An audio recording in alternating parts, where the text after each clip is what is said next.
Doctor, can we talk about cancer a little bit? Various types out there. What are some of the things that you've seen in terms of your patients, and what some of the things that you've been able to do? A better thing to talk about in relationship to, well, I will talk about that, right? A better thing to talk about, however, is the relationship between profits and cancer in the United States.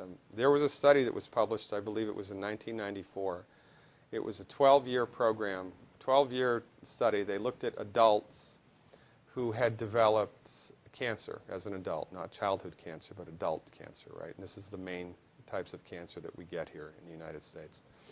They did a meta-analysis of these people all around the world who developed cancer as adults for 12 years and were treated with chemo. And they looked at the results. And they published the results in the Journal of Clinical Oncology. And the results? 97% of the time, chemotherapy does not work. 97% of the time, it doesn't work. So why is it still used? It's one reason, and one reason only: money. If you go to a medical doctor, an MD, with a sinus infection, and that doctor prescribes an antibiotic, he gets no financial kickback. Now, if he prescribes 5,000, of that antibiotic in 1 month, the drug company that makes it might send him to Cancun for a conference, right? Mm-hmm. But he gets no direct remuneration. It's not with chemotherapeutic drugs. It's different. Chemotherapeutic drugs are the only classification of drugs that the prescribing doctor gets a direct cut of. So if your doctor prescribes chemotherapy for you, here's how it goes, more or less. The doctor buys it from the pharmaceutical company for $5,000, sells it to the patient for $12,000, insurance pays $9,000, and the doctor pockets the $4,000 difference. And there ought to be a law.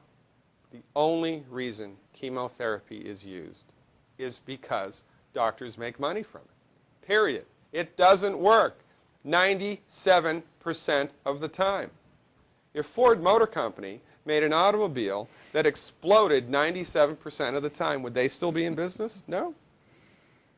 This is the tip of the iceberg of the control that the pharmaceutical industry has on us. Most people have no idea of this at all. Now, I wrote a book. It's called The MD Emperor Has No Clothes, right?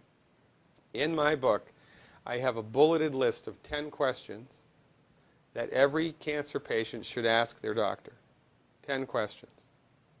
I've had patients kicked out, literally, kicked out of the oncologist's office because the doctor was PO'd that the patient was asking him these questions. And these are just common sense questions.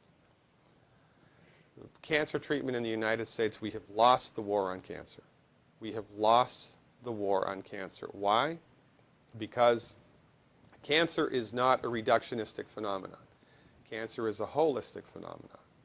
And when you try to bring a reductionistic methodology like drugs and surgery to bear on a holistic phenomenon, you will completely miss the boat each and every time. You cannot do it.